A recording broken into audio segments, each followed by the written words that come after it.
Hey all, it's Jawad here with Hit the Apex podcast. Hope everyone is doing okay. Thank you again for tuning in with me this week. I didn't think I would be back so soon, a week after I did the last one, given that there's not really much going on in the world of racing and motorsport and all things that I usually like to talk about on this show. But I was like, you know what?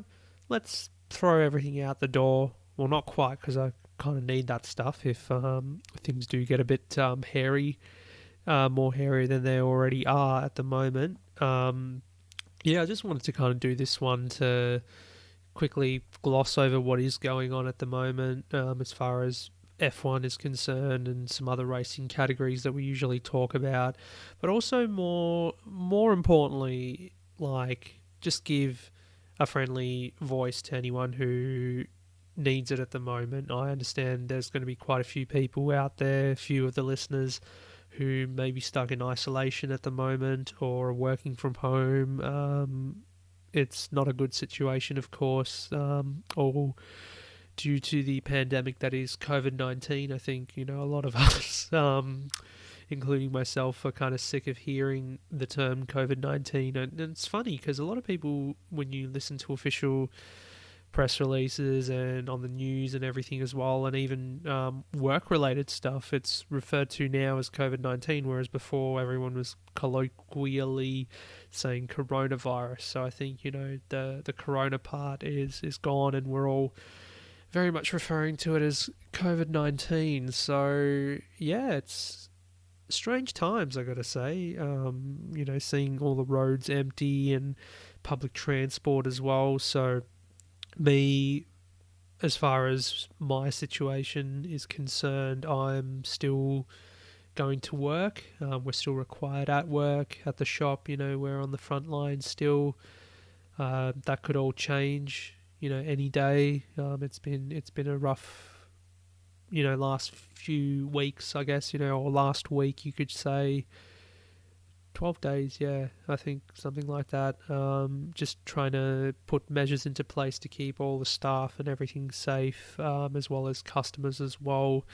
Trying to get ahead of the game as well, where, sometimes there isn't much, what do you call it? There's nothing definitive coming from your superiors. So, just us as a store and the people within our four walls that we have immediate control over, just trying to get everyone ahead of the game, and keeping everyone safe as possible. So that's that situation.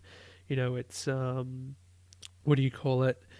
Yeah, funny that, public transport is dead these days. There's not a lot of people on the trains at peak hour, where you would be kind of sardined in a tin can with each other, whereas at the moment it's not the case. The social physical distancing is something that quite a few people you could see are taking very seriously and should do so. I mean, I've heard stories, I haven't seen it yet myself, but people getting aggressive on trams and trains and stuff like that. If you get too close to them, but you got to respect the distance and everything. And it's a real test for everyone. And as I said last week, this is where I think all of us as humans are really being tested at the moment. And your prerogative, I guess, the best thing you can do is to be kind to one another.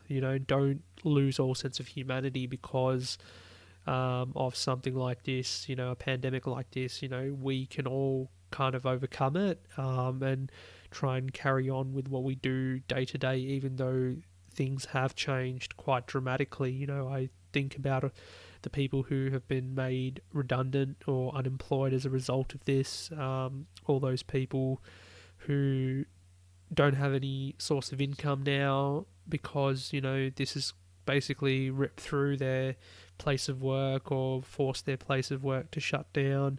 It's really tough, and this is where, at times like this, sticking together is probably the best course of action. And I know it's just words, that I'm saying, but I've seen it, with my own workplace. The fact that we're all sticking together is meaning that we are having a more positive outlook. So, even for the people who are not, able to see one another at the moment, physically, in person, just stay in touch, whether it's utilizing social media, pull out the old Skype. Someone was saying, is MSN still around? Messenger, I mean, you don't really need MSN if you've got Facebook, but, just stay in touch with all your close people, your like-minded people, loved ones and everything. And yeah, even though we can't all see each other in person at the moment, we can still communicate and keep everyone's morale up. So that's that. That's how I'm going to start off, and I'm going to come back to that a bit later on as well, and go a bit more in depth with things that I've been up to, things that we've been doing, and potentially preparing for, because we might turn around, or my organisation might turn around and say, well, we have no choice but to close the doors for a little bit, whether it's 2 weeks or 4 weeks, whatever, I've got to prepare for that in every way I can. And preparing for it does not mean I go out and hoard like all those other people out there. I'm sure, everyone all over the world has been affected by this now, whether it's, lack of toilet paper, paper towels, not being able to get your meat or your flour, pasta, all that kind of stuff.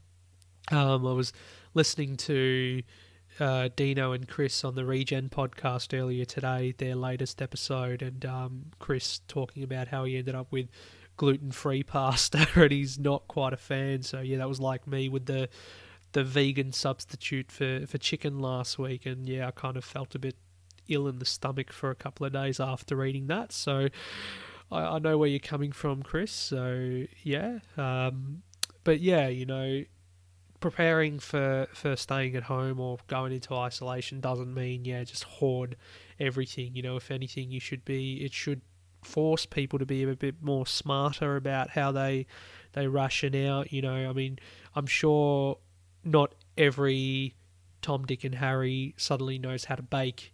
That doesn't explain the lack of flour in the supermarkets at the moment.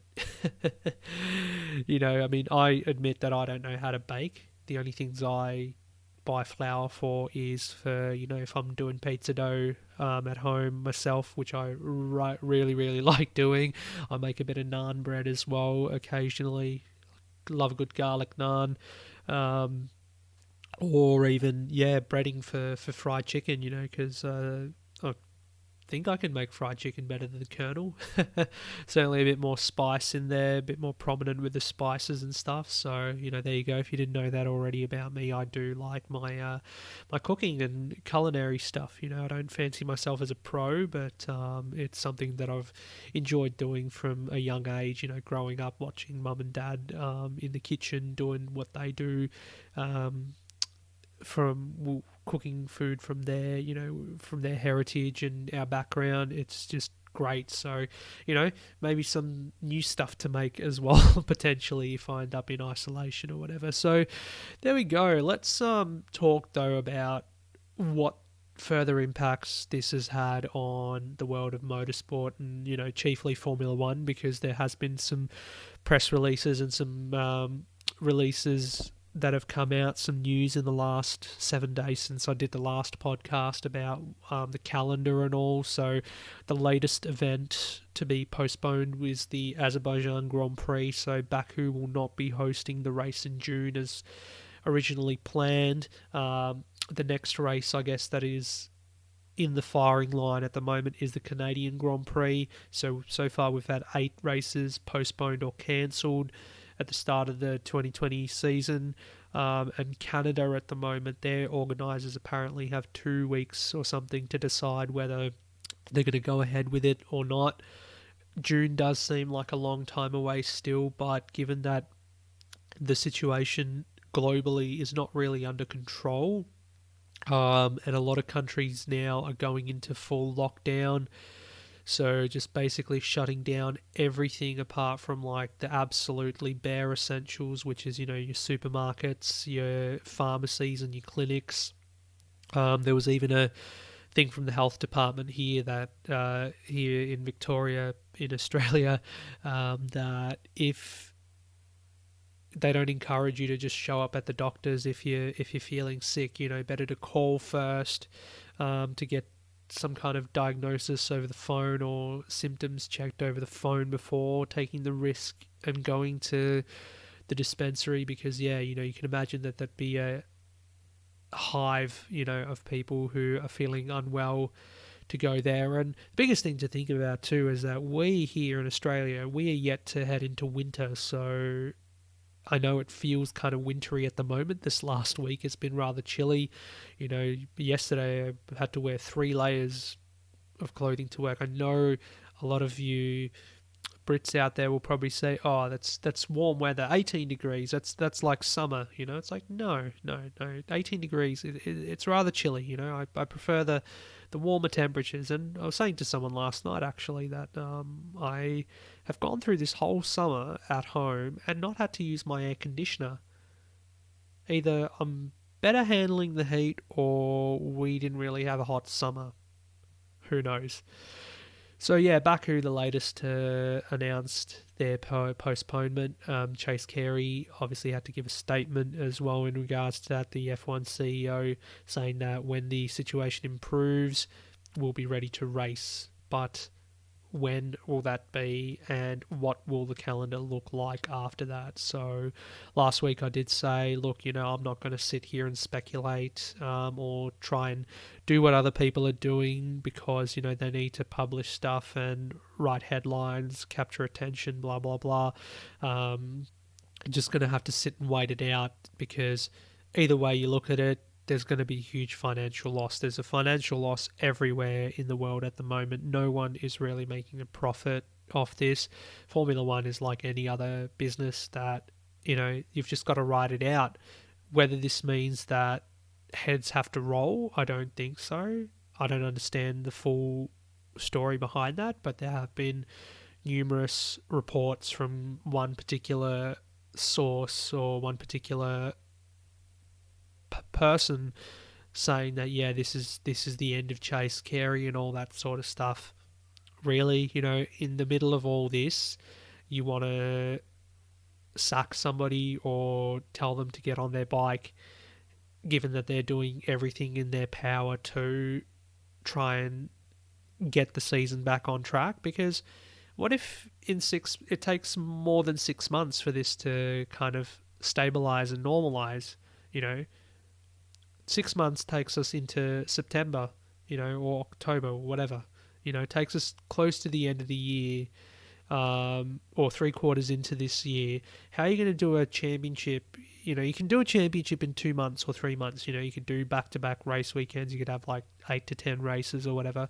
But given that this is all out of their control or my control, our control, how can you blame them? If they're making the wrong decision, so for example, if they went out and started racing right now in the middle of this pandemic, that's when you can say, well, he needs to be sacked for making that decision because he's put everyone at risk.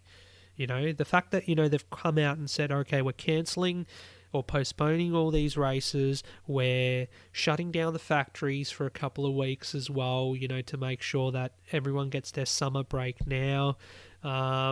That's probably the most responsible thing you can do at this time, and that's from, little me over here on the other side of the world, and, me looking at how other organisations as well are reacting to this, because now, as you know, the AFL, which was quite cool actually, seeing a lot of people in the US and in the UK getting behind the AFL for a couple of days, because it was the only live sport or major live sport that was being played in the world over the last weekend. So AFL have come and basically suspended their season after, latest government bans that came out last Sunday, and then the NRL subsequently also suspended their season as well, with no particular time frame as to when they're going to get started again. So basically everything has been either paused or cancelled, and that's the best thing that they can do. And then when you look at the likes of the AFL and NRL, a lot of the talk at the moment, a lot of the news is being centered around, what kind of how much of a financial loss are we looking at? Because obviously, you'd have to take into account that already there's been staff that are being shown the door or made redundant or sent on leave or whatever, because they can't, there's no money for them to pay the staff or whatever, or they're not required at the moment. Players, are they going to be paid as well? Because after all, players, even though they play the pinnacle of their sport, they're still employees. This is the one thing you got to, it's hard to get your head around sometimes, is that sports, major sports, wherever you go in the world, are still businesses at the end of the day, and there is a financial factor, and players or athletes, drivers, riders, whatever, they're still employees and they still get paid a salary from the team, their employer. And then given the case of the local footy codes, NRL and AFL, it's very difficult for them to be paid if they're not, if there's no, there's no play. So, the broadcasters obviously pay a chunk of their salary too. So the broadcasters at the moment have nothing to play. So, they're playing reruns and old stuff at the moment, but they can't pay them. And they've got, families, they've got kids to look after, they've got mortgages and all that, every bills to pay like every other regular person does. So this is where it is, very difficult at the moment. And I think, given what we've seen from other organisations and all, they've probably done the best thing as far as, stopping this thing in its tracks is concerned, or to try and better contain it.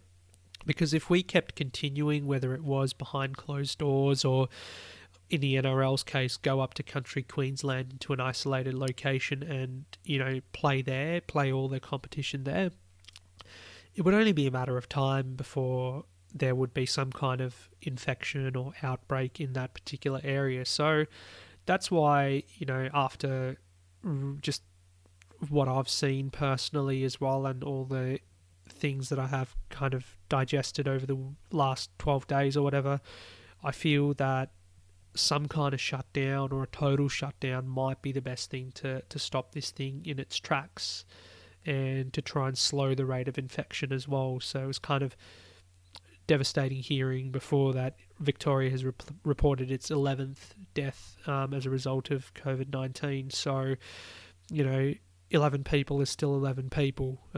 It's tragic. It's devastating. And then when I look at my role day to day, as far as work is concerned, you consider all the little factors that go into how this thing could be a risk for everyone. And there's too many factors there. So, and for sporting codes, there's a lot of people involved, even staff-wise. There's hundreds of people that are involved with putting on a game and all that sort of stuff. So it's best to just shut it down. So when we restart all that, that's who knows at the moment. As far as F1's concerned, what will the calendar look like? I kind of pondered it for 2 seconds and said, what if we do a split season, like a super season, get started in the last part of 2020 and then have it carry over into 2021? That way we can have a few races that we missed out on this year carry over to next year. But, there's a lot of ramifications to that as well. So I'm not really going to give it much air at the moment. I think we just all need to take a break from all that. Let things sort of pass, let water flow under the bridge a little bit, and then when the situation begins to normalize a little bit is when we can start thinking about how we can proceed for the future. Because it seems like everything will change. It's not, things won't go back to the status quo, or to a certain degree they will.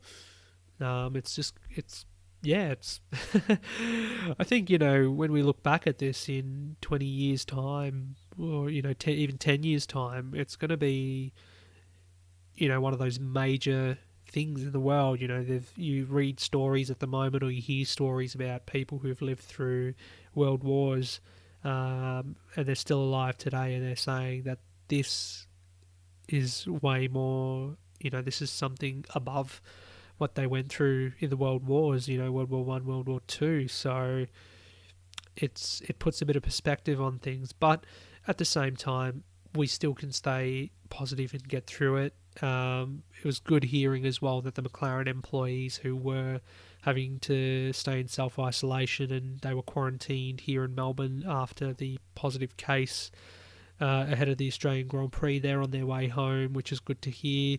There's a bit of a scare for Lewis Hamilton as well. He went into self-isolation after he interacted with the actor Idris Elba, who tested positive as well. And I think Hamilton's okay, which is good. Carlos Sainz as well decided to self-isolate himself. So, people taking these measures to just stay at home and to shut themselves off from potentially putting others at risk as well.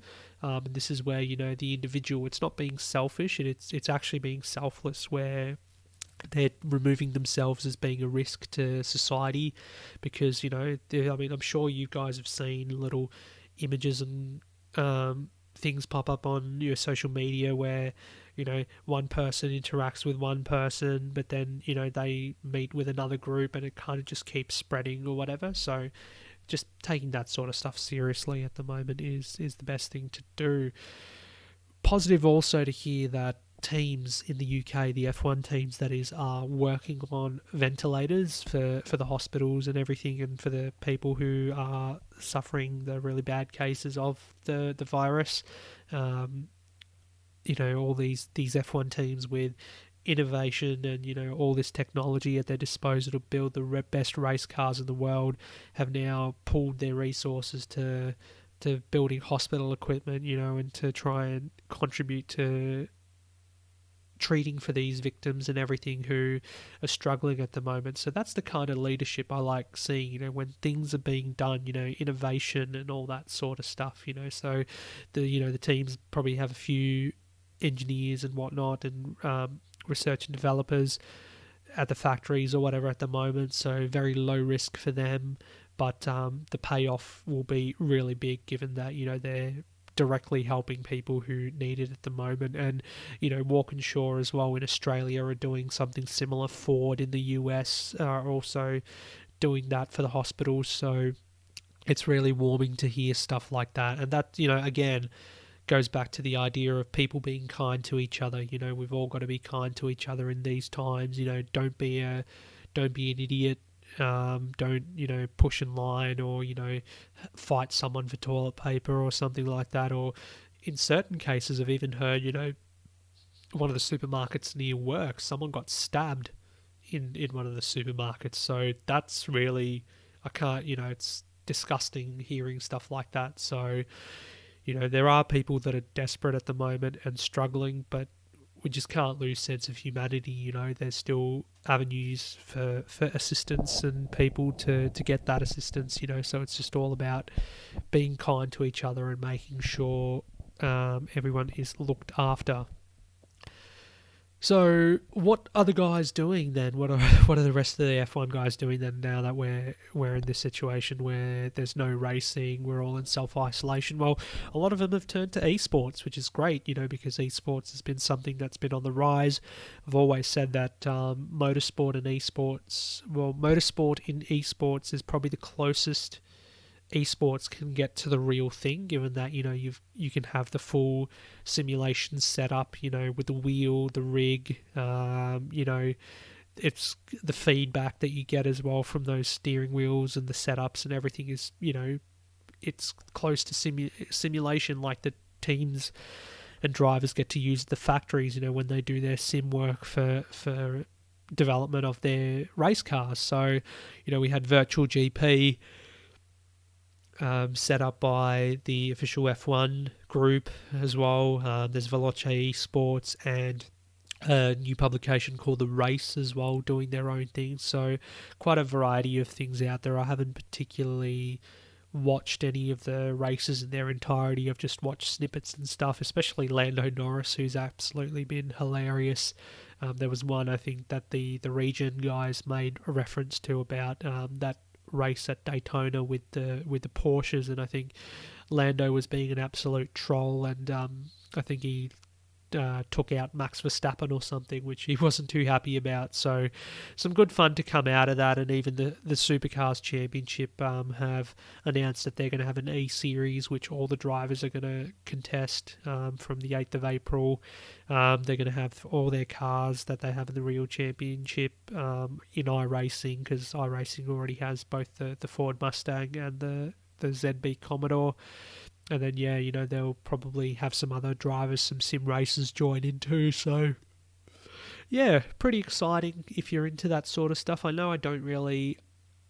there's just something different about watching esports and people playing racing games on YouTube or whatever than watching the real thing. I kind of... It's more visceral for me. I feel feels more exciting watching the actual real thing, so that's why I'll probably be watching more season reviews and highlights and all that kind of stuff, and races in the old archive than maybe paying attention to the esports. But again, the esports is something that a lot of people are getting behind, and it's really good in this digital age, seeing drivers being able to mix in with sim racers who themselves have established quite an identity, given that gamers once upon a time were frowned upon by society, whereas now it in itself is like a business, and you can be employed as a sim racer or esports athlete. So that's really good to see. As well with Supercars too, very difficult to say when they're going to get up and running again as well, because there's been a few border closures between states here in Australia. So the Northern Territory has closed its borders. Anyone who does come in or out must self-isolate for 14 days. Same with WA, but we already knew that the Barbagallo round at Wanneroo has been cancelled anyway or postponed.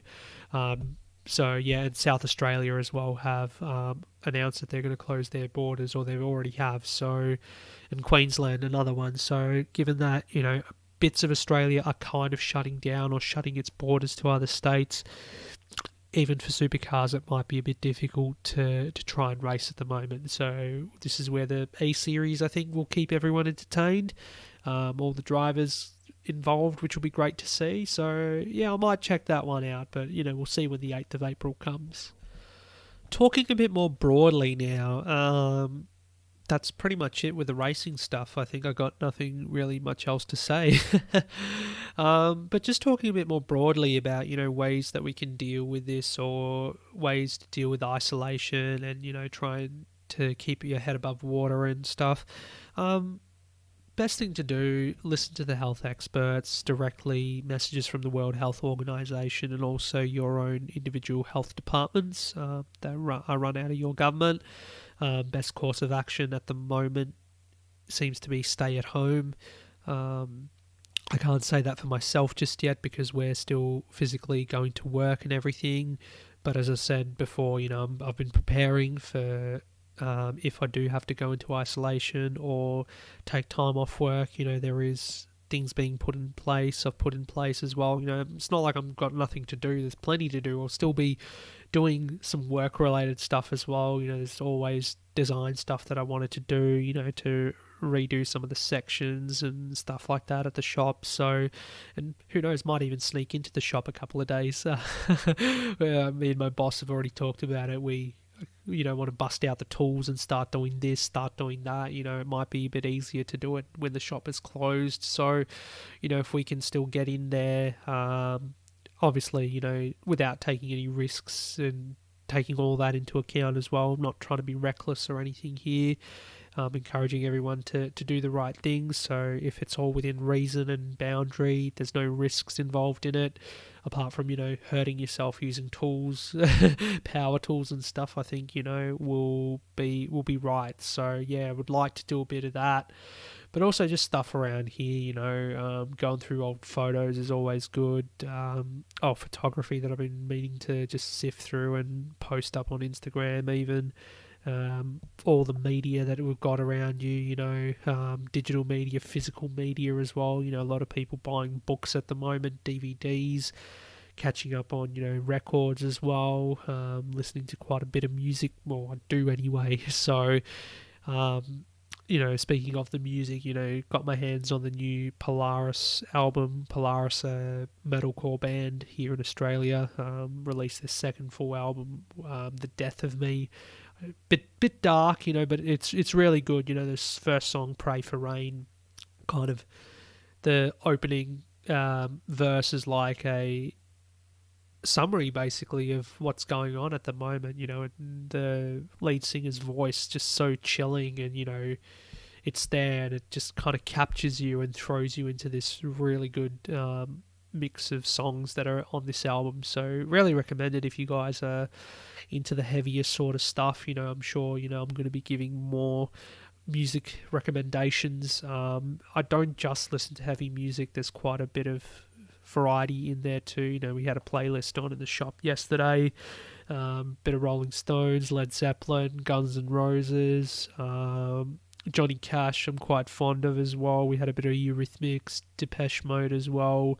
I had to take all the Joy Division songs off the playlist because it's like, I don't want people kind of, feeling like slashing their wrists at the moment. We need a bit more uplifting songs and all that sort of stuff too. So, good vibe, good energy from that. Got one of the Eurythmics albums on vinyl as well recently. It was a good find at work, so that one will be getting a bit of a workout. But yeah, Polaris, The Death of Me, love it. And also, it kind of, I was going to buy it anyway, but then it just kind of expedited my decision to buy it over the weekend, was that all the small music groups and everything, bands as well, not the big famous ones, but the ones who are kind of, the indie ones who kind of depend on, sales of, their merch or gigs and stuff like that, and record sales to be able to get by. And, I said last week about Neo Blevascaris, who, they had their gig cancelled that they were going to do to replace the Download Festival, and ended up, they ended up putting up a GoFundMe page to try and raise a bit of funds for not just musicians, but all the behind the scenes people for gigs and stuff, like your riggers and your technical people as well, the sound monitors and all that kind of thing. Those are the people who, amongst others, who are out of work at the moment and won't have a source of income. So that was a really good thing set up by those guys. I donated a bit of money to them as well, even though I'm not really flush with cash myself, as you all know. I just felt it was the right thing to do to, try and help these guys who don't have anything at all, or potentially may not have anything at all. So that was that. While we're still on the subject of music, there was a documentary released on YouTube by another band, local band. I like metalcore, alternative metal, you could say. They are quite a unique style these guys have got. North Lane, I'm sure most of you, if you are into the heavy music scene, would have heard of North Lane. Very emotional documentary they released kind of around the recording and release of the latest album, Alien, which as well is a great album. You guys got to listen to it if you haven't already. When they had their new vocalist come on board, Marcus Bridge, some background into him and his story. It was a real tearjerker. It was hard not to get a bit emotional listening to his story, but then just hearing his lyrics in a different way, where you can connect the dots between what's gone on in his life and the lyrics in the songs. It's kind of harrowing, but at the same time, that's, some of the best music is often ones that are written from a dark place, and something like that. That was a quote that one of my other favourite musicians from the UK, Stephen Wilson, he had a quote that was similar to that. So again, Stephen Wilson, another renowned musician that I really would recommend. He's got such a diverse style as well. Prog rock is his main thing, but he's been more getting into, I wouldn't say, even he says, pop is almost like a derogatory term to use. He wants to be compared to more so his pop style. He wants to compare it more to Prince, and how Prince was with his eccentric music. So yeah, Stephen Wilson, a guy I've seen live quite a few times as well, and always knows how to put on a good show. And just his music is something else. So yeah, another one to check out if you're into the rock stuff, or into something different. You know, Porcupine Tree used to be a band that he was the front man for as well. If you've heard of them as well, Porcupine Tree, a bit darker, a bit heavier, whereas his solo stuff is a bit more mellow. It's a bit more jazzy, you could say. Or so yeah, another one for you guys to check out. Geez, I'm really killing it with the music recommendations here today. I've got a whole stack of CDs sitting in front of me that I picked up from work. I'll go through them actually, just so you know while we're talking about it. It's a good distraction. This, I love it. You know, from everything else going on. Dream Theater. Yes, I did say last week that we had news that the Dream Theater gig here, or the tour of Australia, has been postponed at the moment. And how appropriate that I ended up finding their live album, Live Scenes from New York, which was recorded in 2000, I think, where they performed the entire Scenes from a Memory album live in New York, you know, and that was going to be the album that they were celebrating 20 years of last year, and they were going to perform in its entirety on this tour. One of my favourite albums, Scenes from Memory. So I can watch the live DVD from like 20 years ago now instead of going to the gig. Opeth Deliverance. Now this one I was surprised that I didn't already have in my collection, but I had to double check actually, because I've come across Damnation a couple of times and I was like, I might not have that one. Actually no, I do have it. So it was Deliverance, the one that I didn't have, so I was really glad to pick that up. I do remember seeing Opeth live at the Sydney Opera House. Death metal at the Opera House, one of the best live music experiences I've ever seen. You know, I had to do that. Go to Sydney and watch Opeth at the Sydney Opera House. It was a great experience, and they played quite a few songs off the Deliverance album, as they did Damnation, because it was an evening of sorcery, deliverance, and damnation. Very, very evil and metal, you could say. Soundtrack to Gladiator. I'm a big fan of Hans Zimmer and his soundtracks. And Gladiator was another good one. It's been a while since I've seen the movie, but you know the music Hans Zimmer does is always great. And I got to see him live too a few years ago, which was great. You know, him and his million people band that he had. Such iconic movie soundtracks he's done. You know, people will know Inception, of course, Pirates of the Caribbean, The Lion King as well, and the Dark Knight series, the trilogy, and even Man of Steel, you know, which, you know, if we want to talk about movies and tastes in regards to that, I had such great expectations for that movie, Man of Steel. Ideologically, it was really good, but it just didn't execute. There was something in there that was missing. But the soundtrack was great. You know, he did a really good job. Did Hans Zimmer with that? I mentioned Porcupine Tree before. Got Porcupine Tree Deadwing. It's been an album that I've been looking for ages. Managed to pick that one up. Great album. Tracks off there. You know, Deadwing, Lazarus. One of my favorite songs. It's such a mellow piano piece. Harrowing lyrics again. An Evening with John Petrucci and Jordan Rudess. So two members of Dream Theater. John Petrucci, the guitarist. Jordan Rudess, the keyboard pianist. I love a lot of his just solo piano albums. It's very soothing and relaxing. And Petrucci, one of my favourite guitarists of all time. So get onto that if you like a bit of relaxing piano music with a bit of guitar, a bit jazzy, you could say as well. And this one, I thought I'd just have a laugh with it. You know, Dragon Force, Inhuman Rampage. There's only one song on there I think you all know we like, or you would like. A lot of memories going back to playing Guitar Hero days, and that's Through the Fire and the Flames. So I'm like, why not? It's there. Let's just get it, you know. So, yeah, that's the little stack that I picked up just a few days ago from work. So, you know, big into my music. I could go through my whole collection one day if you guys want. You know, some feedback would be nice if you're keen to know more about what I listen to and why I listen to it. I'd be happy to talk about it. because at the moment it seems like we're not going to be really talking much about racing and Formula One and supercars and all that sort of stuff, MotoGP. But if if you guys still want me to be podcasting, I mean, I'm happy to do it. I'm happy to not do it. It gives me more time to do other things as well, plan for when we do return to racing.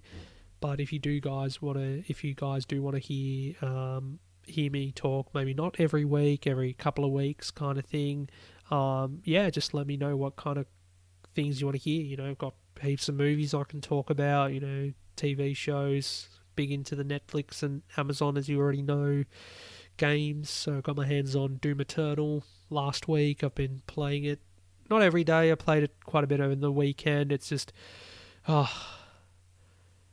it's just such a perfect game for stress relief. It's so high, it's so intense, high velocity, it's fast, it's difficult as well. I'm playing on like normal difficulty, and still I'm dying quite a bit because I just don't have the speed to stay up to date with everything, and to use the room. So like you walk into a battle zone or whatever, and you've got to really play the room. You can't just go run and gun kind of thing. You've got to be a bit tactical and all that sort of stuff. Use your chainsaw to collect ammunition and supplies and all. So it's difficult, but it's great fun. I'm loving it. So if you like, busting out the chainsaw or your flamethrower or plasma rifle, Doom Eternal's your game. So one I definitely recommend. Otherwise, the racing games, I'm still big into the F1 series. I'll be going back to finish off the career mode on F1 2019. I think I'm up to the French Grand Prix now. But yeah, I usually go very slowly, and then by the time the next game comes out, like 2 weeks before it does, I'm like playing every single race to finish the first season of career mode, just so I can unlock the achievement. So hopefully, I think I might have more time this year to be able to do it, but also a good substitute for if you don't have any racing to watch anyway. I don't have any, like, as much as I talk about sim racing and everything, that I'm not really much of a sim racer. I don't have a steering wheel or a setup or anything like that. I just use a controller at the moment. But I do love doing, things like, long distance Grand Prix. I'd love doing, time attack and all that. Even on Forza Motorsport, I'll do it. Another game that I might go back and play some more of. Do some of the endurance races if I have the time. MotoGP, the new game's coming out soon, I think, MotoGP 20. It looks pretty good. I did get with the games with Gold, so if you've got an Xbox Gold membership, you get a couple of free games a month. They had the Isle of Man TT game last month, so I got my hands on that, so I might give that a go too. So yeah, quite a bit as you can hear to do. And at the moment, just before I was watching a couple more episodes of the test on Amazon, so the doco on the Australian cricket team. So at the moment I've got 2 episodes to go, which are the last 2 episodes focusing on the Ashes series last year. Such an intense series, just such a great fly on the wall kind of thing. Gives more perspective about the Australian team and what they've been through since the events of Cape Town 2018. So one I can recommend too if you're a sports fan. If not, then you might not like it. Simple. But there's other things I'm sure you can do. Other than that, what can I say? Stay at home, stay safe, look after each other, be kind to each other, stay in touch with your friends, your loved ones, like-minded people as well. I'm sure you'll bump into new people on social media and develop new relationships and friendships and whatnot in this time. If anyone needs a chat as well, you can get in touch with me via Twitter as well, so at Hit the Apex Media, that's the Twitter handle you can.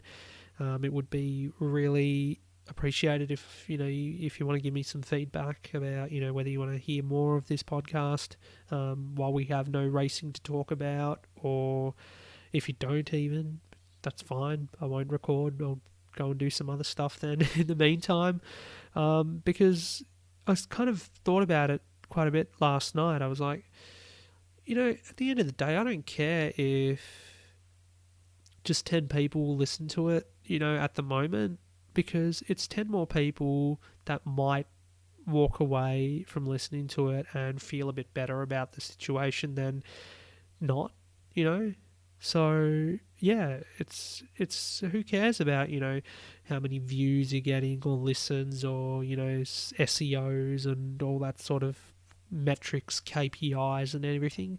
At the moment, we kind of just have to be good to each other, and if being good to each other means that I record a podcast, I waffle for 45 minutes to an hour each week or every 2 weeks, and 10 people in the world can listen to it and feel good about what's going on, then that's job done, mission achieved, mission accomplished. And I'm happy to do that if you guys want. Feel free to share it with your friends. Feel free to give some feedback as well. I'm sure I'm going to talk to a few people soon about, whether they want to come on and have a chat too. We can talk about other stuff. But yeah, other than that, all I can say is support local businesses as well at the moment, because they're going to be doing it tough. I know we're stuck at home, or you guys are stuck at home and you might not be able to venture out, but you could always still do takeaway, Uber Eats and all that. They're still doing, contactless delivery and everything. Your couriers will still be available. Support your record stores or whatever. Do what you can. Be a good human. And that's pretty much it. So, yeah, if you want to get in touch via Twitter, @HitTheApexMedia, that's the best place to do it.